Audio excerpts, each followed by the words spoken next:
We are live and recording. Hello and welcome to our third Ecsite online webinar. I'm Barbara Streicher from the Austrian Science Center Network based in Vienna, and I'm also part of the Ecsite Annual Conference Program Committee. This weekly webinar series has been set up as an opportunity to interact digitally when we're not able to meet personally in the Ljubljana local plant. Those webinars cover a range of themes, and they are all available to rewatch and share with the rest of the community. Together with the Ecsite Day on June the 11th and the Business Day on June the 19th, these form what we call Ecsite Online. And if you want to know more about this, go to the green button below, discover Ecsite Online. What is important, thanks to Ecsite members, all these events are free to join and accessible to all. And with accessible to all, this leads us right back into our today's topic. And I now switch my head from the ACPC member to my role as the convener of this session. This session is on equity and diversity, supporting an inclusive response to the corona crisis. You're seeing my co-convener, Sharon Leverman from the UK Association of Science and Discovery Centres. Welcome, Sharon. Thank you. And we have behind the scenes Amparo Lehmann-Pino from Yellow Cow Consulting, AB Ashton, also from ASCC, and the marvelous Ecsite team. And you also see pictures of our wonderful Equity at Ecsite group that curated this whole session and has been working for the last years, we can say, and especially in this year, on bringing equity, diversity, inclusion to the forefront of our sector. So right at the beginning, thank you all for preparing this. Sharon now will give us all an outline about how this hour of a webinar will look like. Yes, thank you, Barbara, and a very warm welcome from me. I hope that you and your families and your teams are all well at the moment, and I have so much gratitude that we really do have quite a crowd joining us today for this hour on this afternoon to reflect and explore this urgent conversation about and reflect on what our work really is as we move forward. Our guides through this topic are Dr. Emily Dawson, who will be giving the first mini keynote. Then we have 4 short practice examples, which are coming from Vanessa, David, Sane, and Matthias. And then we'll have our discussant, Sharon Amit, the director at the Museum of London, at the end. We also will have time for a Q&A session. That is the plan. What I would like to say is there is a chat. If you happen to ask a question in the chat, it will actually ask you if you want to transmit that question to the Q&A box. Please do so, because it will be the Q&A box that we use for this final session. And you can look at the questions that are there and upvote them as well. So we get the most popular questions being answered by our panel at the end. Finally, I must say, if you want to share on social media, please use the Ecsite Online hashtag. And from now on, I am going to be making myself small and supporting in the background with slides and speakers. So if anything goes wrong, it's probably my fault. And I'll make way on the stage for our first speaker. Well, you might wonder, we have a coronavirus pandemic. We're all struggling. This is a health crisis, it's an economical crisis. It's also a social crisis and an educational crisis. Why do we focus on equity and diversity now? If we think about this crisis, we can ask ourselves, what is the role as science engagement organizations? If there's education on board, if there's personal health issues, a lot of science involved that we're all dealing with right now. The question is, how can we best serve our societies during and especially beyond the current pandemic? We've been closing our doors, we've been reducing staff. Most of us have moved online with some programs. And the question remains, who are we serving with what we can do right now? And how can we, in a way when we recover, how can we be of service to our communities? With all those insecurities and challenges that we face, how can we reconcile our need for survival as businesses with our social responsibility? And now, Emily, you can come up back again, because who would be better off to start us on this topic than Emily Dawson, Associate Professor in the Department of Science and Technology Studies at the University College London. Emily is a well-known researcher on equity, exclusion, and everyday science learning. So you may have read her books, research articles, and also the latest piece that we did together on the COVID crisis in Spokes. So Emily, please kick us off on the question, what is the relation of social justice to informal science learning, especially in a time of crisis such as we have right now? Well, thanks, Barbara. Thanks, everyone behind the scenes for putting this together and inviting me. And thanks, all of you, for coming. It's so nice to see you all. I'm getting a bit weirdly teary, and I'll try and hold it together.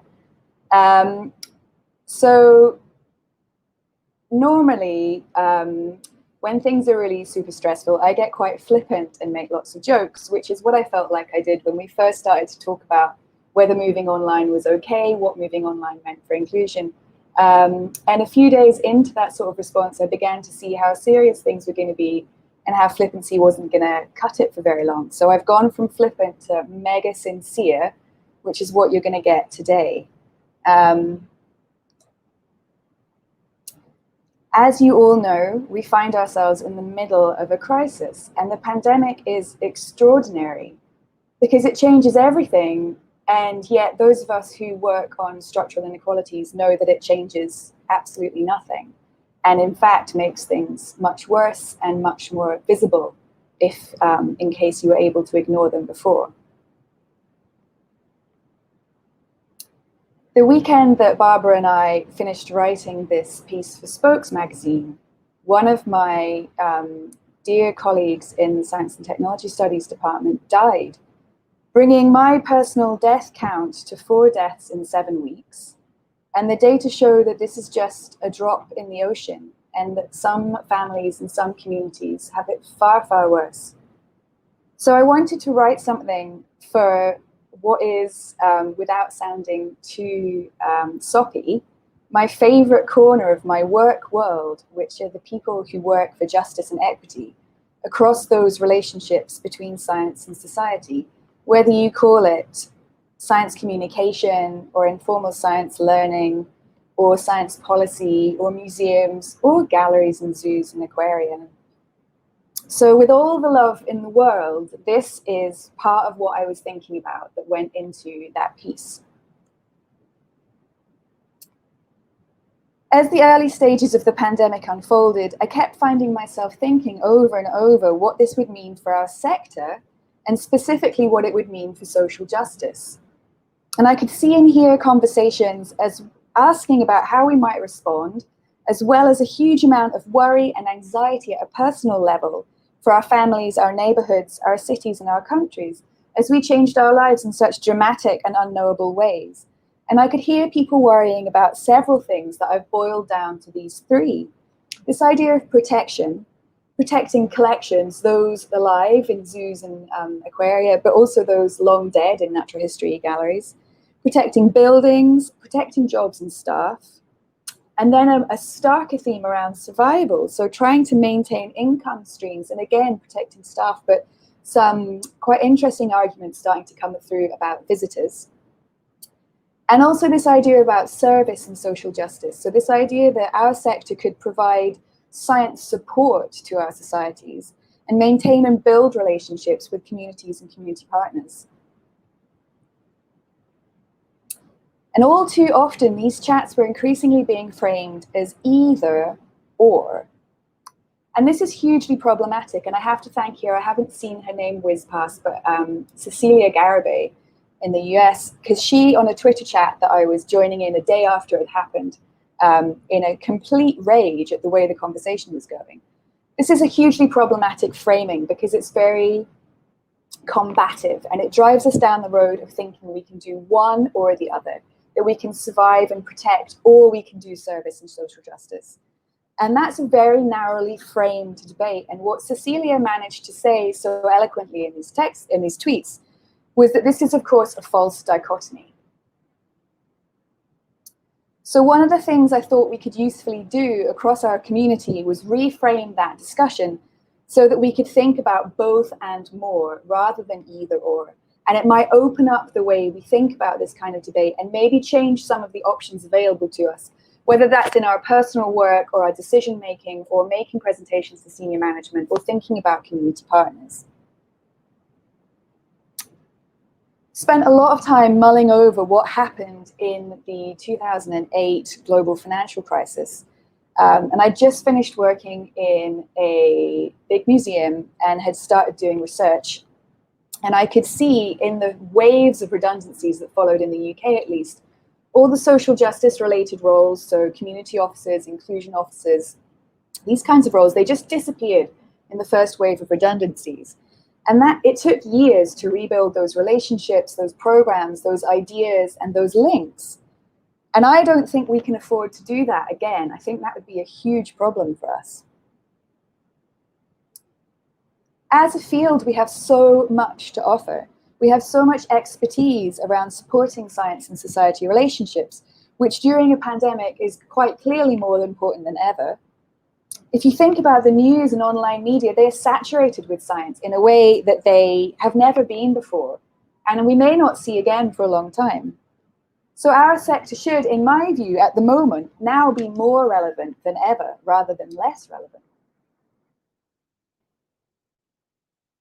So I want to ask 3 questions, and I hope you can follow my logic there. I've tried to keep it as straightforward as I can, so I don't go off on a ramble. What I'm thinking through is this line of argument. If we think about which communities are most affected by COVID-19, internationally as well as in the UK, that looks like those communities living in poverty and those from racialized groups, as well as those with differently abled conditions. So if we think about that in the very starkest terms, those are the communities then who are experiencing most illness and most, as a consequence, deaths from the coronavirus pandemic. If you think about then my second question, which communities has our sector traditionally worked with least? Well, we're looking at an overlap, and hopefully you can start to see the argument I'm trying to push forwards for us. So we're looking at people living in poverty and people from racialized backgrounds who have always been underrepresented in most of the work that our sector does, both as staff, as trustees, and as visitors or users or audiences. So then my third question is, which communities should we be trying to support then? And to me, we should be trying to support, with all of our science skills and all of our expertise about making science accessible, opening it up, being able to question it, being able to laugh at it, being able to talk back to it. The people who are most affected by this pandemic surely are the ones we most need.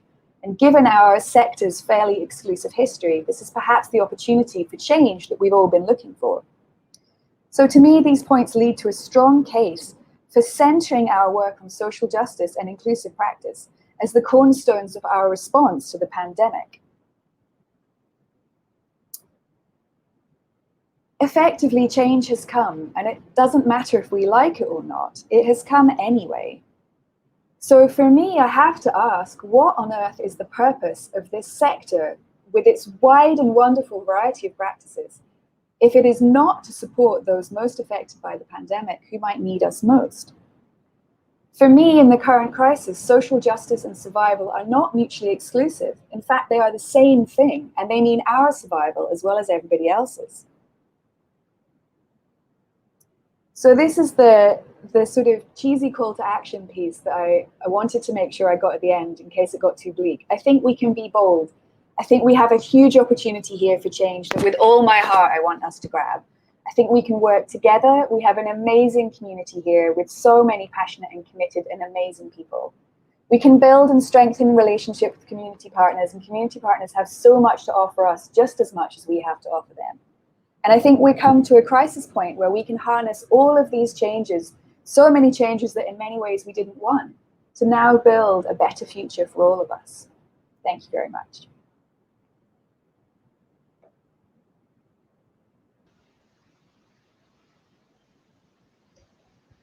Thank you so much, Emily, for this very clear call to action. We will bring you back afterwards when we've heard about the examples that we have prepared for you.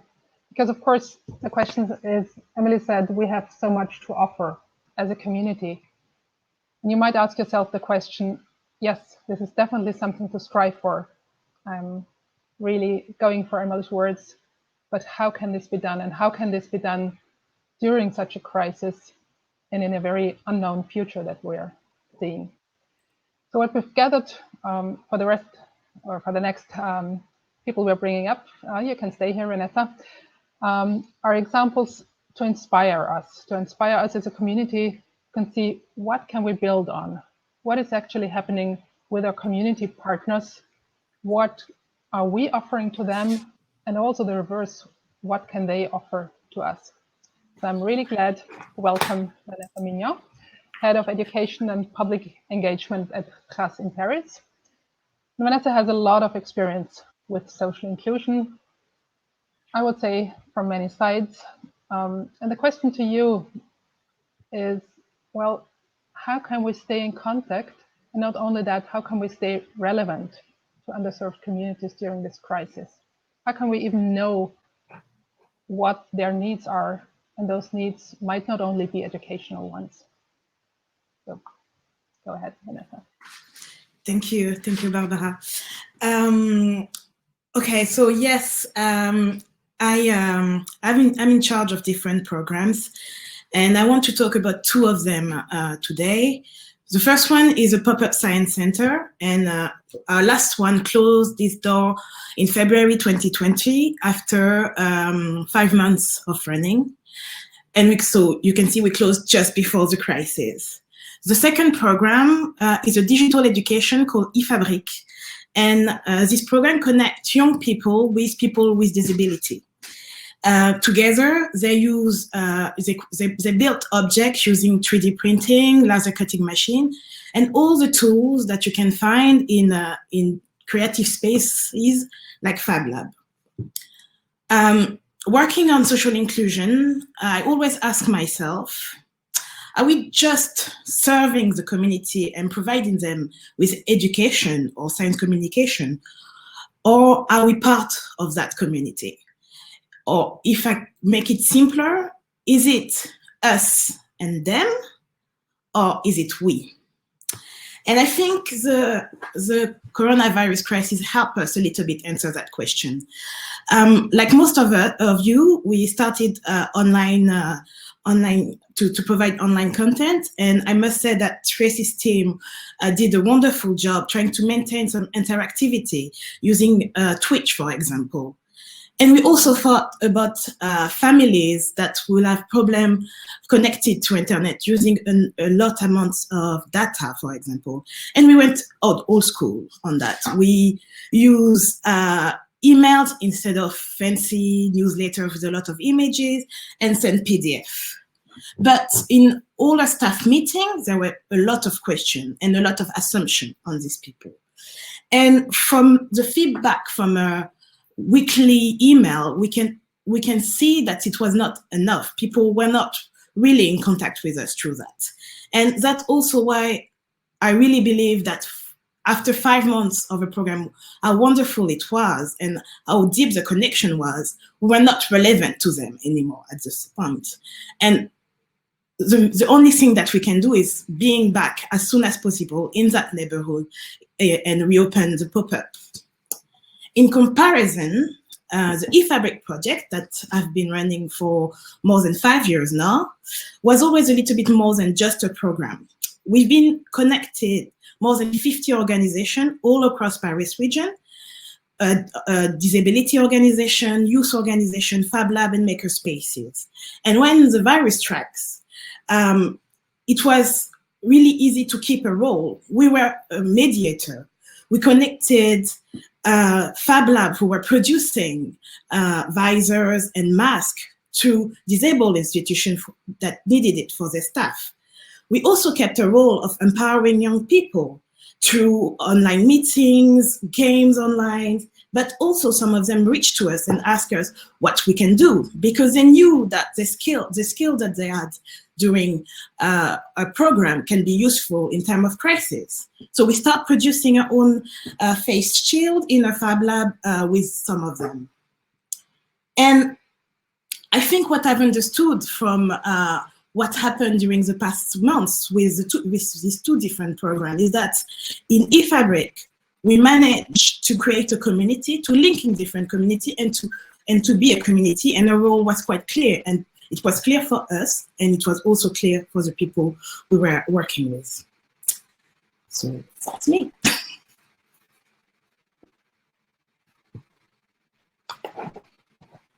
I kept the time. Thank you, Vanessa. This is a very good start for our collection of examples of what we can do. What inspired me most by listening to you is saying that from us and then to a we, and that you really need to have created a community to stay relevant during the crisis. So it's not something where you can say in the crisis, let's just go to the most vulnerable communities. So you have to build on, and this is an ongoing work. What I also realized from what you told is that you have been asked by these communities for help. What can we do? Because they knew about your skills and the skills of the young people you have trained. And this for me is a signal of really high relevance. So congratulations on that. When I move to David Jones. David is the Community Liaison Manager at the Centre for Life in Newcastle upon Tyne in the UK, which is especially important if you think about the staff that is involved in equity, diversity, and inclusion work. So Community Liaison Manager is obviously someone who has a very important role as an already trusted contact for specific communities. In your case, it's the autistic community. And I think what's also very special about the cases that you bring in is that you're not only partnering and being a community with the people affected, but also with the organizations that are caring for them. So please tell us, how can we serve a special needs community that is also specially touched through the pandemic? Thank you, Barbara.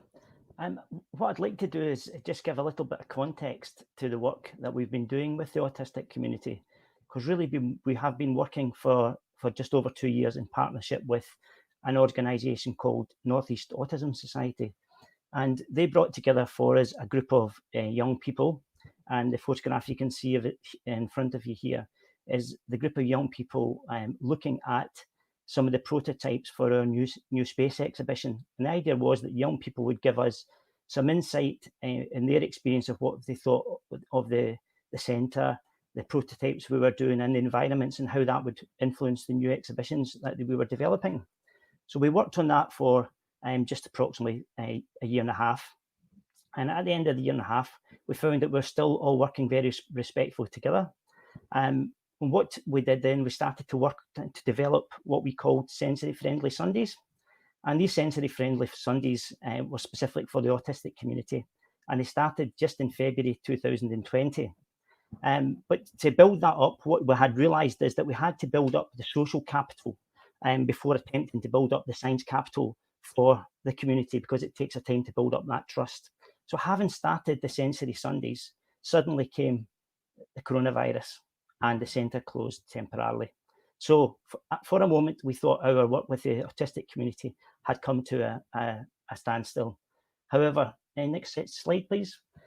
However, what happened is one of the parents formed a closed Facebook account, which she called the COVID Safe Centre for Life. So this was 5 families, and I was delighted that the lady invited myself, and she invited Kerry Highcock from Northeast Autism Society to be part of this group. I was really touched that they felt that my relationship was so powerful that they wanted me to be part of their group. And on the back of that invitation, I made a very short film.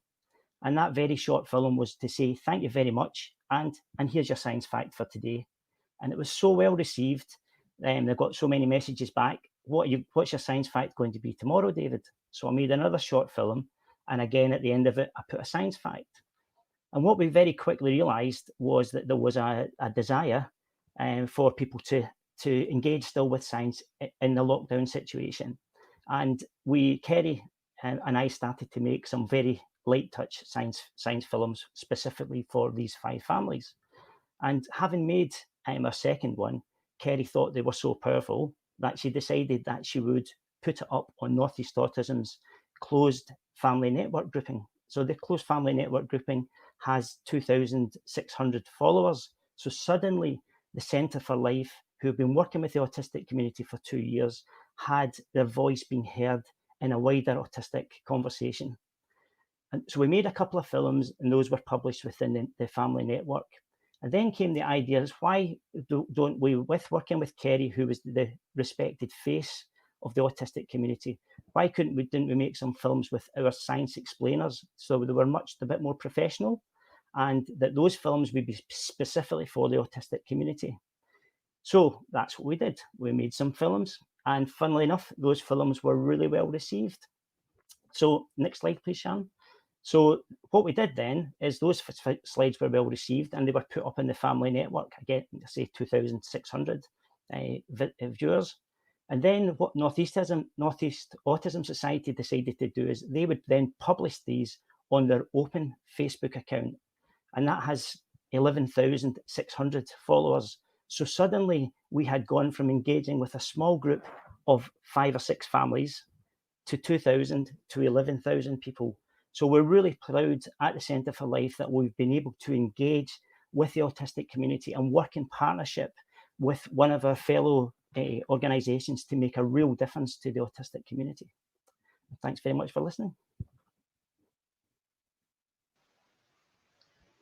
Thanks very much, David. This is really inspiring, and also congratulations on going from starting with something of 5 families and taking them so special that you started a special program for them without knowing that it would end up going public with 11,000 people. So yes, it's okay to start small in a sense and to concentrate on the needs. You were listening what they needed, and then this got a large one. Now, I also received the monthly newsletters from the Centre for Life, and I was really happy to read there that the center itself is proud of what you're doing. So there was this headline, Community Matters During Lockdown. And this told me that it's not only ourselves, the staff in there, and also our communities that we serve, but for them it's important, but it's also for our stakeholders who read our newsletters like those that say, yes, they want to know about such commitments.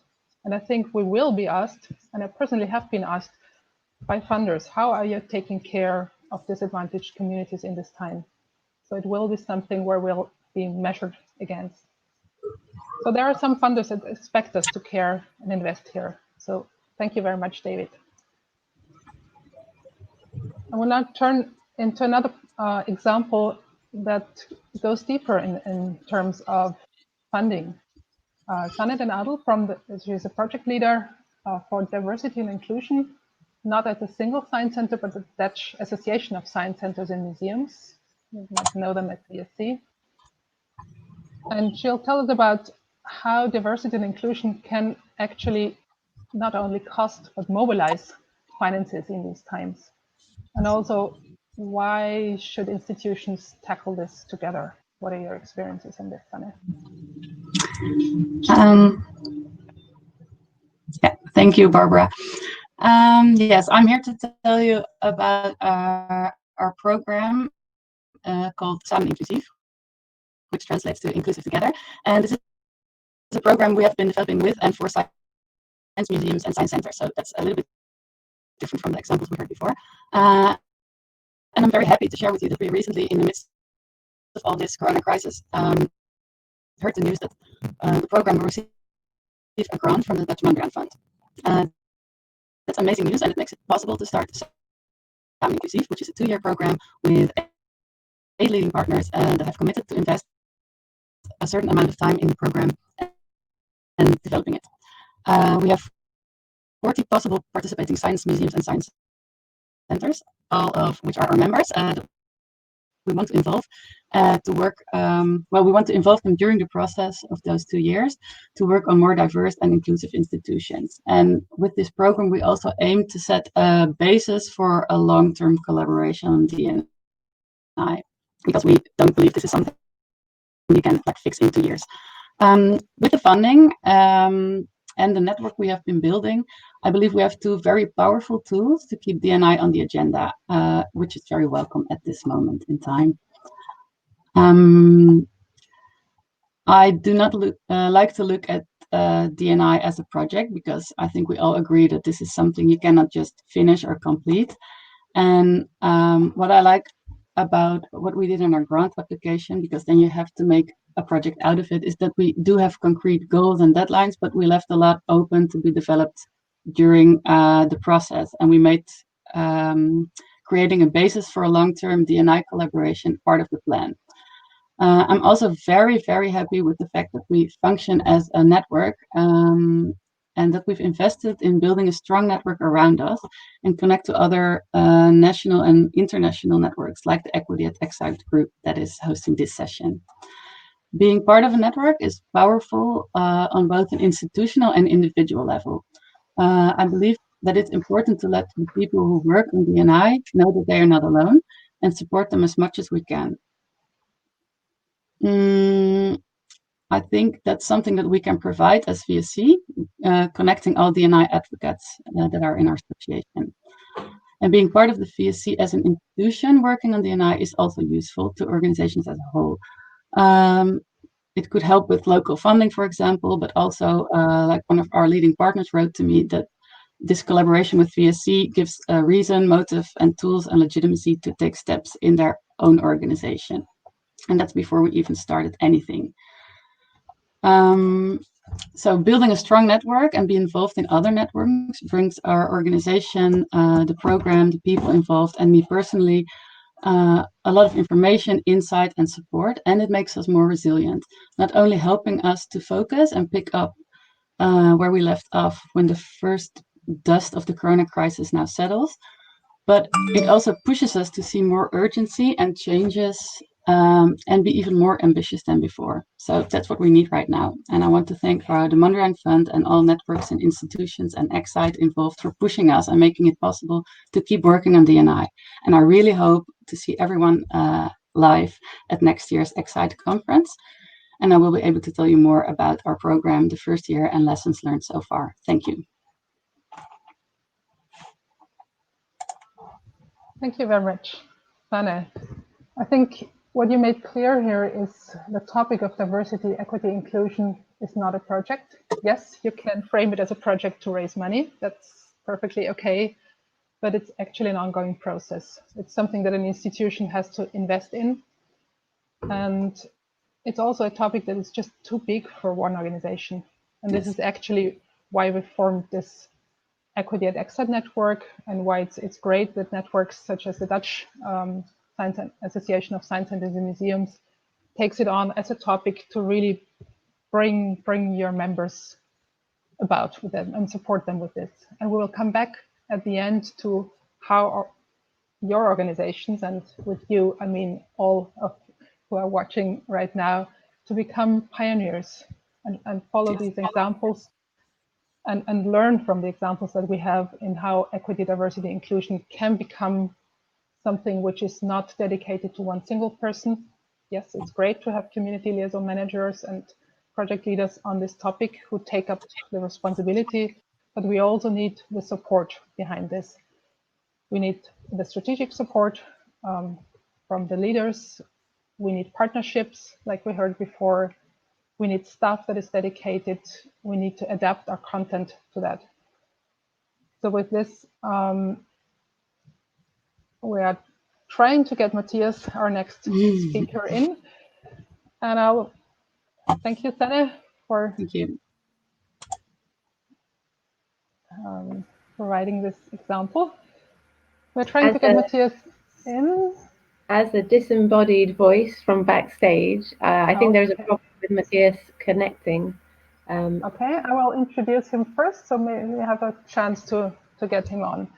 Matthias is not yet well known in our community because this is from a museum that you might not know as an Ecsite member, but you should go and visit. He's a partner in the Austrian Science Center Network, and he's director of the Austrian Museum of Folk Life and Folk Art in Vienna. So this is an ethnographical museum that showcases the folk life of Austria. So it covers historical and contemporary European cultures of everyday life. And as might be clear, everyday life means that it's obviously changing with people moving here, migrants and refugees, because they bring and value their own tradition. And I'm really personally amazed about how Matthias and his team managed to show that culture in Austria has a diversity, has always had a diversity, but now has a new diversity, and how open they are to experimenting. They do this by the topics they choose, by inviting voices to really pack their exhibition, actually curating, and also as staff members.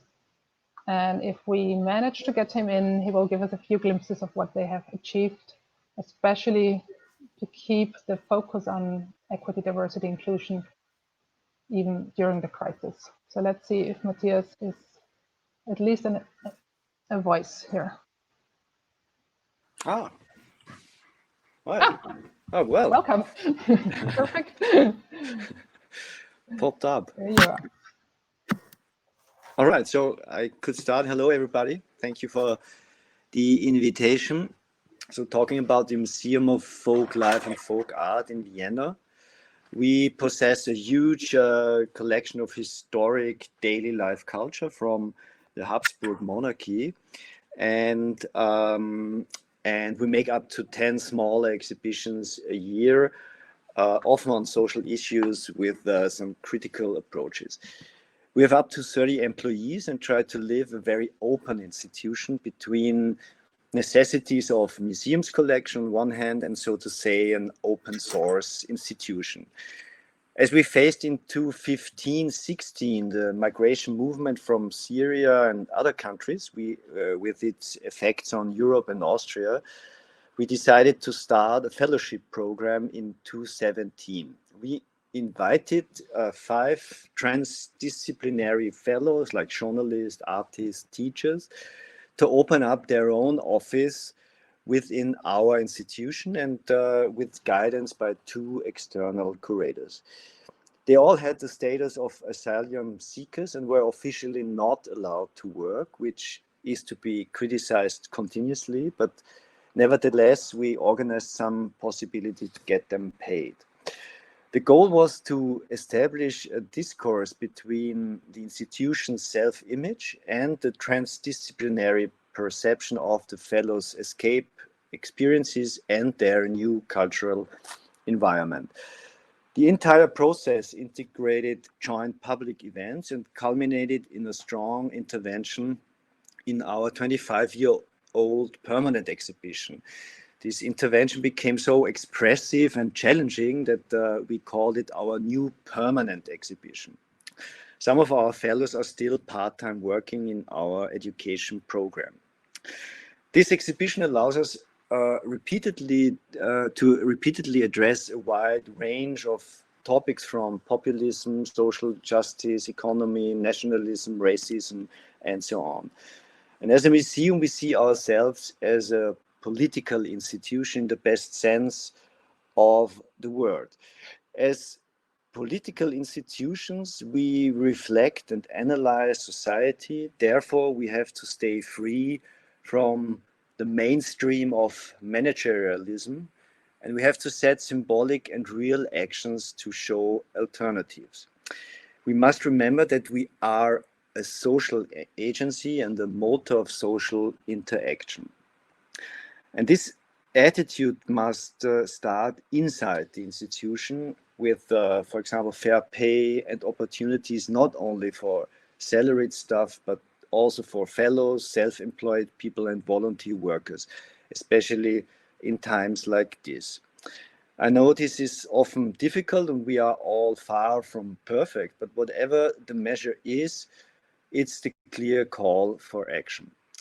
In Corona times at Austria museums, the first jobs at risk were in the field of mediation, education, not least because there were often no proper employment contracts at all. In our museum, we have proper employment contracts, even though only part-time, because we cannot afford more. But we can say publicly that despite our modest budget, we have proper employment contracts. If we talk about this as often as possible, it will change something, I believe, because something like shame will spread in managerialism and politics cannot ignore it anymore. Thank you for listening.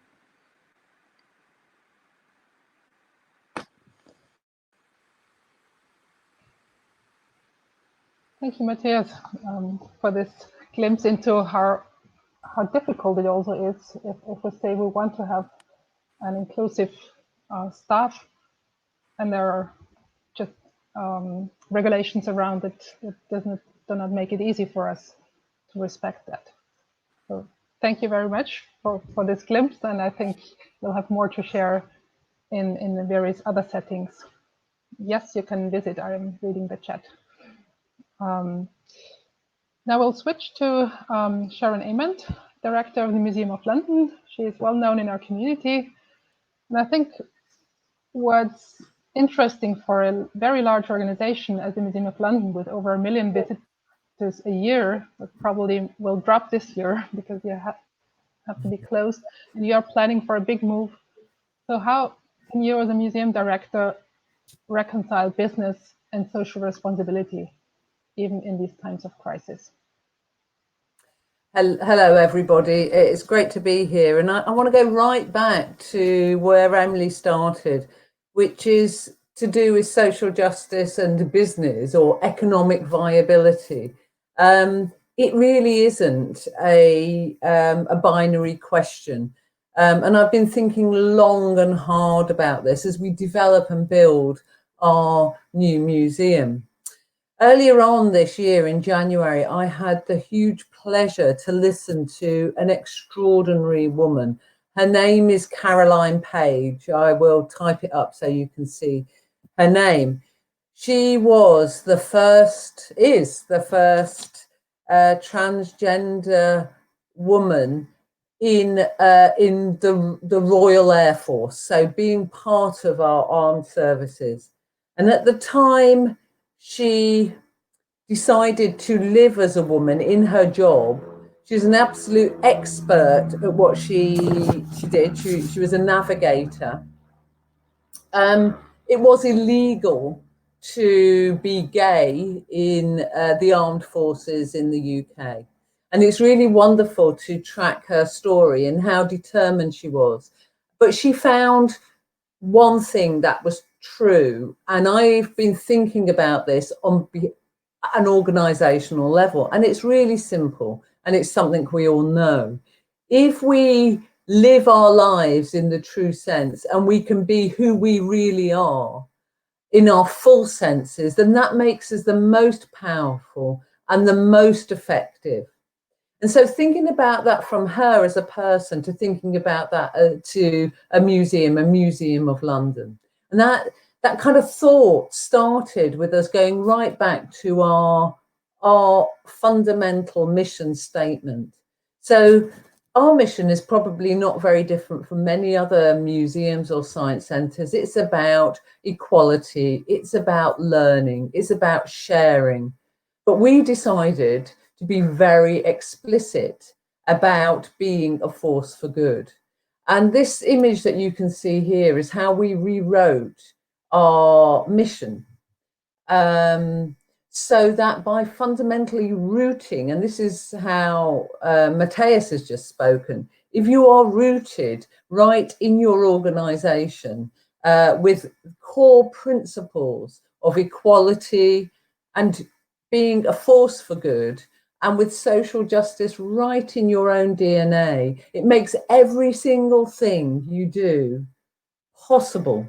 And it's extraordinary. So here we are. And what we decided to add at the bottom of our mission here is, in doing this, we aspire to be a force for good in London, as London must be for the world. So this is a declared intention. And we are challenging the city itself in which we live, operate, and tell the stories of.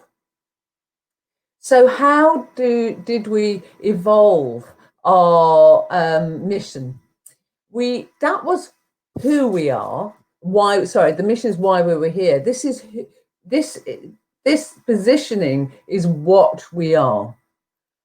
And we undertook this work to really arrive at a position for the museum that was meaningful to our audiences. So we engaged 500 people in this whole process.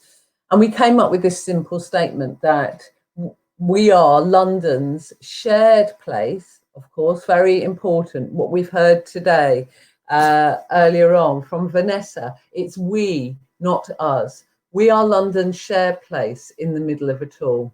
From the beginning, 10,000 years of history, right into the future. And it's where tough stories are celebrated and collide. So we've been very clear about what we want to do as an organisation, and this is setting us up in a new way. And then from there, we decided that we wouldn't have a set of values. We will have a set of behaviours.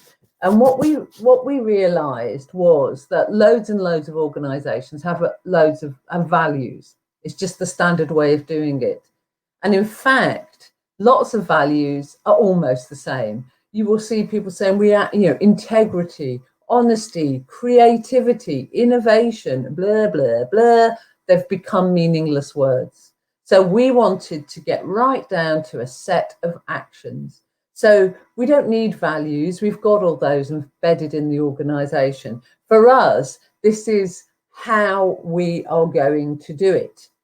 We're going to contrast and connect all the big issues of society, the hard issues, the good issues, the bad issues.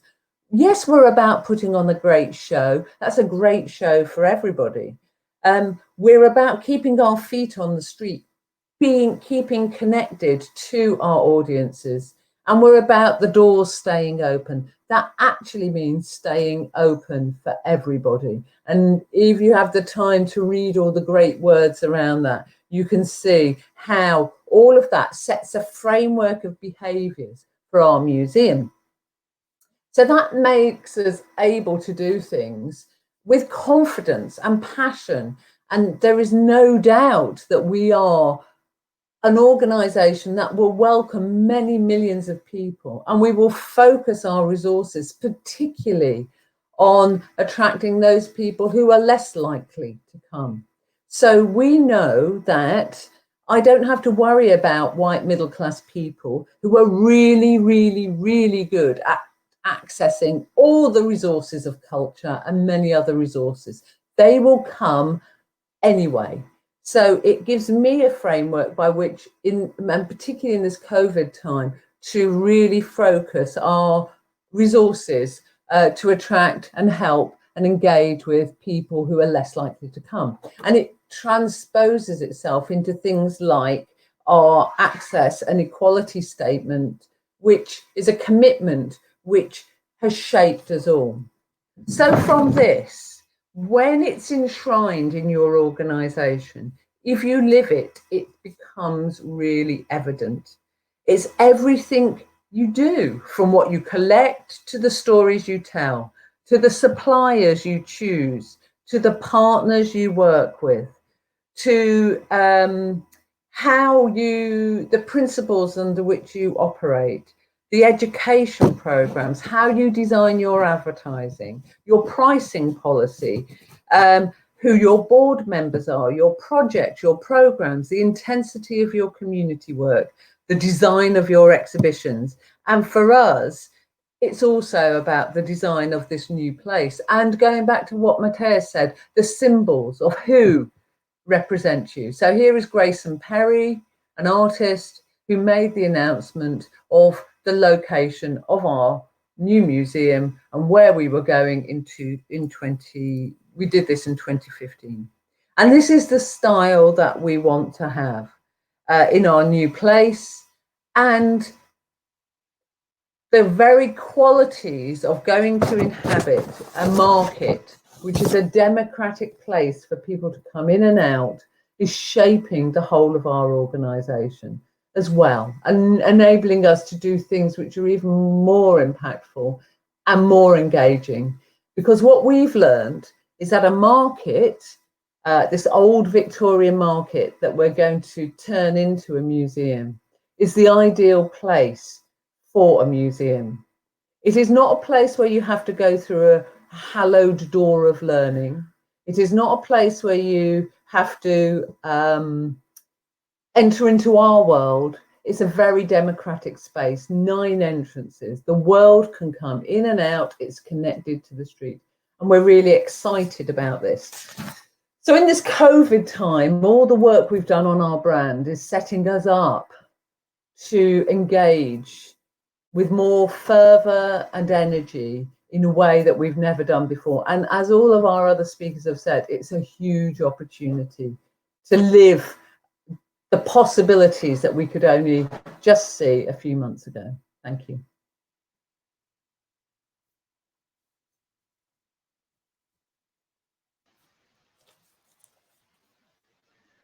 Thank you, Sharon.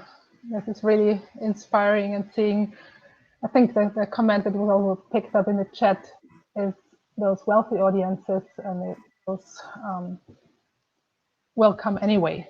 So we can easily concentrate on those that are underserved.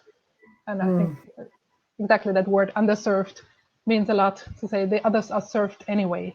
So we do not have to fear that we will lack the public if we go out. And we have our experiences from our knowledge room in Austria, which is also very much focused on the people living in the very close area. And what we see is the others are coming anyway.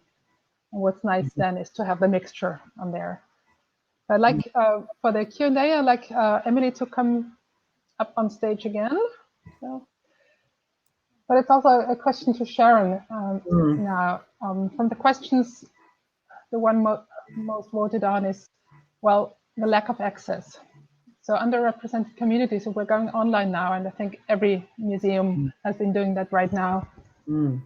We know that we're not reaching everyone.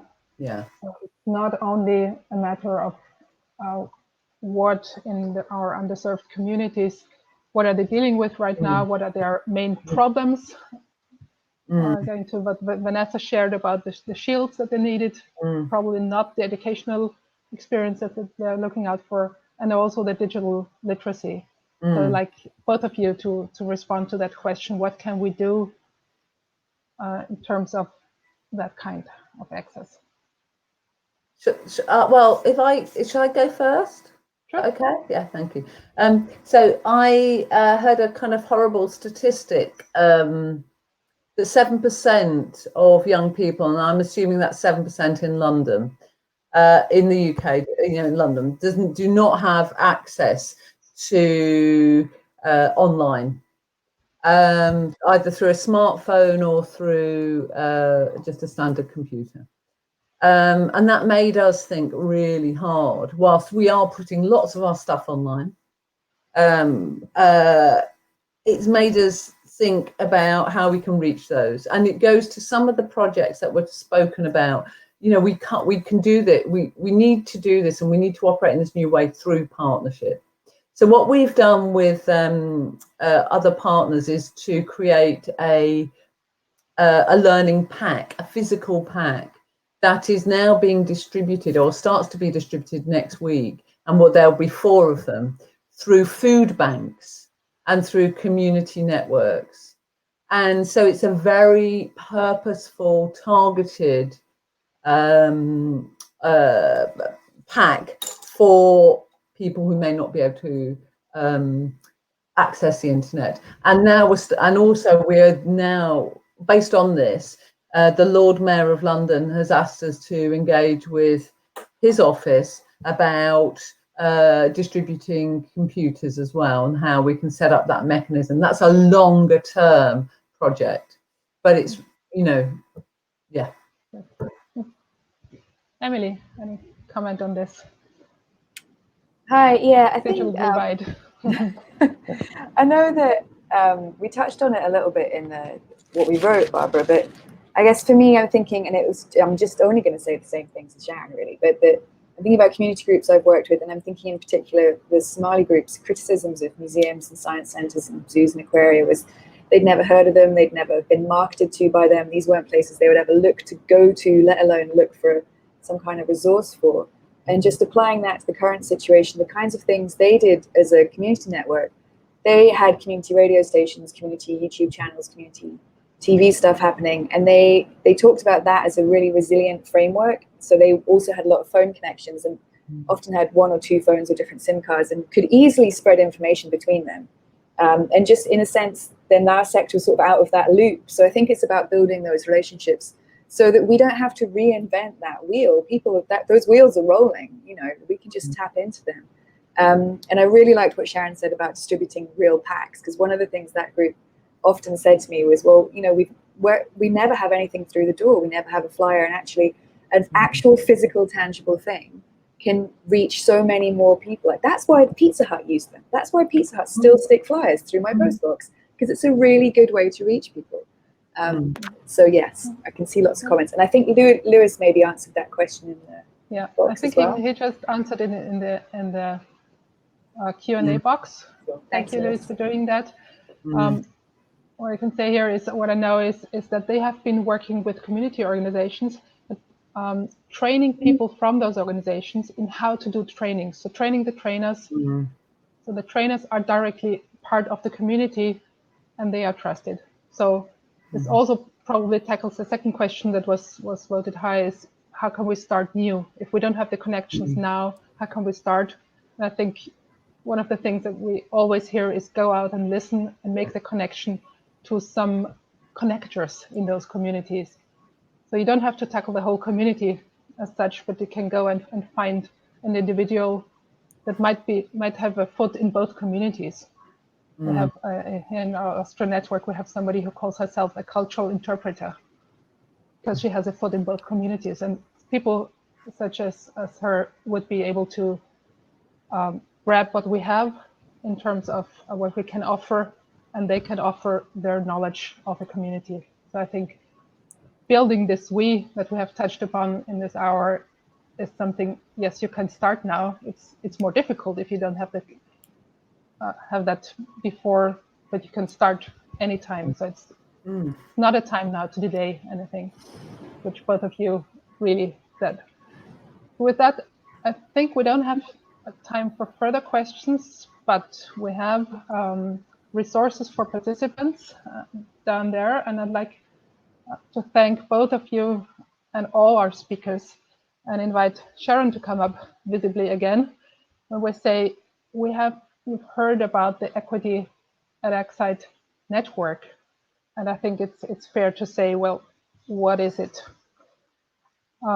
Equity at Ecsite is both a group of people, and it's also a project that's funded by an Excel collaborative grant. The goal is something that we have been doing the last hour, is to put the cross-cutting issue of diversity, equity, and social inclusion really high on the agenda within our organizations and also as a field. And this comes with supporting the community to really take action, not only awareness, but also providing very concrete tools and guidance. One of the tools that we are providing is what we call a framework that will help us as a tool to interrogate our current practices and help us reflect on this. You see a mock-up of the platform we're working on the right-hand side. So this will be available, but you can also join the community right now. We've seen a few of us today, but there are more. And this is saying we are not alone in this. We can do this together, which is a clear indication of the we. And there's support out there for pioneers. Sharon will share about this. And advocacy is what we've been doing. So Sharon, what's next? Yes, I think a call to action. Essentially, all roads lead to an email address. Our next meeting, so we would love that all of you here would join us for a community meeting to continue this conversation.